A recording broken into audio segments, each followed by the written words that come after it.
wanted to ask you, first of all, like, what subjects do you do? So high school, it's just the normal stuff, and then you go through college. In college, you can take any major you want. You don't have to certainly do biology. There's people that do philosophy, history.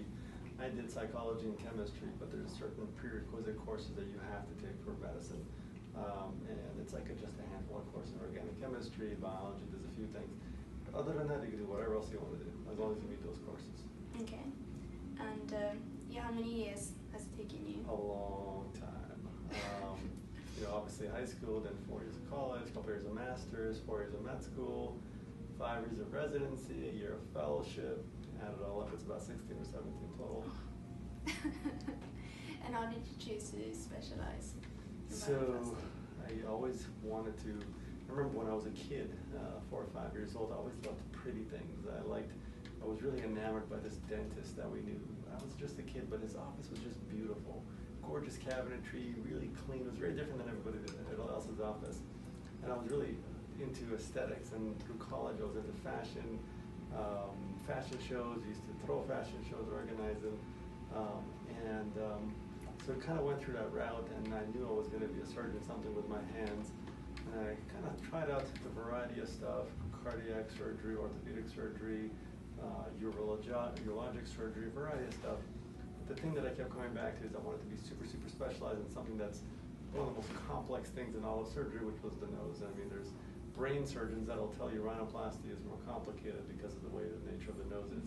So that's kind of what my plan from day one. And that's really also why I'm in Washington, D.C. I wanted to kind of be in a city where, a major city, major metropolitan area, multiple airports, but there was really not a single nose surgeon. I mean, yeah, every plastic surgeon does it, but there was nobody that focused purely on it. And that's why we ended up here almost about 15 years ago.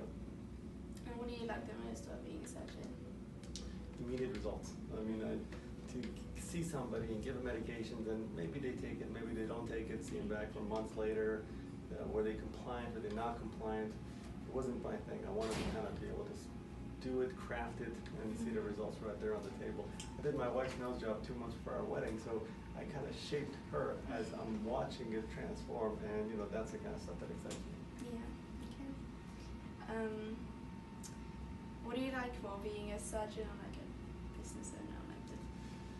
It's tough. I mean, I like having the practice and being the business owner because I can, if I want to change the color, I'll do it. If I want to, again, it's about having control. I can do that stuff, not have to go through an organization and submit requests, and maybe they approve it, maybe they don't. If we want to buy a software, we just buy it. But it's very hard. I mean, it's a whole different aspect of medicine, and it's something that's quite different. And you have to kind of balance the two with each other. I never let the business aspect guide what I do surgically, and my patient coordinators will tell you I'm talking 20–30% of people out of surgery. I would literally spend an hour talking somebody out of spending $900 on a filler than to spend 5 minutes just injecting them and getting the money and moving on. So, you have to separate the business from the medicine. Yeah. And what do you think you're going to be like in 10 years? Same thing, just maybe be obviously in our bigger new office in Ruston, but I don't see much of a change in about 10 years. We're growing. We've had 3 surgeons with us, and maybe add a 4th one. That's kind of where we'll be. Nice. Okay, so I watched the video of you doing the rhinoplasty. The actual surgical or not surgical? The surgical one. The surgical. Yeah. Okay. You've like taped her eyes. Why do you do that? So you want to protect things that are around the nose. When you're working there, you want to make sure that you're not damaging other stuff. You're not damaging their teeth, their lips, their eyes. You don't want to scratch somebody's eyeballs while you're doing a rhinoplasty. But you want to have a certain tape where you can actually see the nose. Sometimes, different types of surgeons, if they're working on the belly, the anesthesiologist will put a big, huge goggle on the eyes. Well, you can't do that because I got to be able to see the nose. But certainly we want to move. And it's not just the eyes. I mean, I want to make sure that the patient's arms are tucked properly, their fingers, their heels, their foot, everything is such that 2 hours later they don't wake up with back pain or heel pain or arm pain. That's part of that. And what do you think is the most risky thing with doing a rhinoplasty? Everything. I mean, driving to the surgery center is more risky than the anesthesia.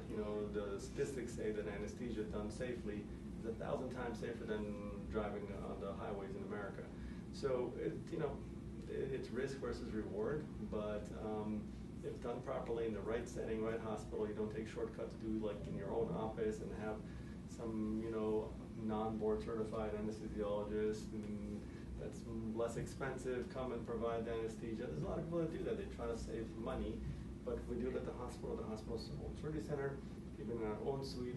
In the future, we're going to have board certified anesthesiologists. So those things create more safety. But, you know, it's surgery, and surgery has risk. There's no doubt about it. Yeah. What would you say makes a rhinoplasty bad? Have you ever seen someone have a Bad rhinoplasty? Tons of them.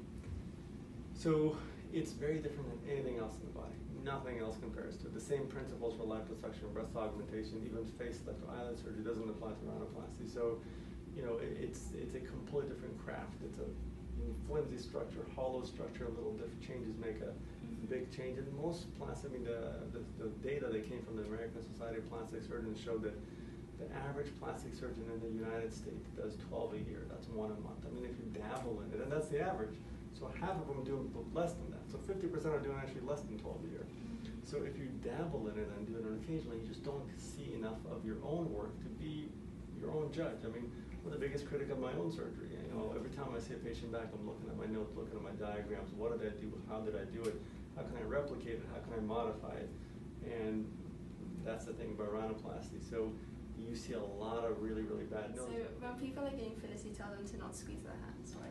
So, good question. A lot of times people used to come and say, do you have a squeezy ball? I want to squeeze something when you're injecting me with like Botox and fillers. And what that does is that motion raises your blood pressure. It's called a Valsalva almost. And your blood pressure goes up. Blood vessels engorge. Think about when you're at the gym, all the blood vessels are popping and you're like lifting something. Well, you don't want that much pressure in the blood vessels because as you poke it, blood's going to squirt everywhere. So you want to be calm, relaxed, yoga breathing, you know, Lamaze breathing, that kind of situation to lower your blood pressure, and squeezing things actually does the opposite. That's why I tell them, relax your hands, don't squeeze anything, don't clench, don't give yourself pain somewhere else to distract from that. But with a good, gentle technique, it's really bearable, most of the stuff. Cool. Okay. Awesome. So when you do the fillers, you're talking about collagen. So, you know, collagen was one of the first fillers that came out years ago. It was either cow or pig-derived collagen, and you had the skin test, somebody bring them back a month later and do it. But then human collagen came out, didn't need any skin testing. But it went away too quickly. Hyaluronic acids came around. Restylane was the first one in the U.S. Then Juvederm came around. And hyaluronic acids are the safer fillers. They're reversible. You can melt them. They can go away. There's a variety of them now. U.S. has less fillers than Europe and the rest of the world because of the FDA, but it's safer. And I love Restylane for the nose. 99% of the time I'm using Restylane for the nose. And it lasts about a year, but roughly about twice a year people re-inject, so it kind of maintains a certain look and doesn't yo-yo up and down. But the collagen would have been gone in like 2 months. Okay. Yeah, that's it. Okay, cool. Well, it's been nice having you, brother.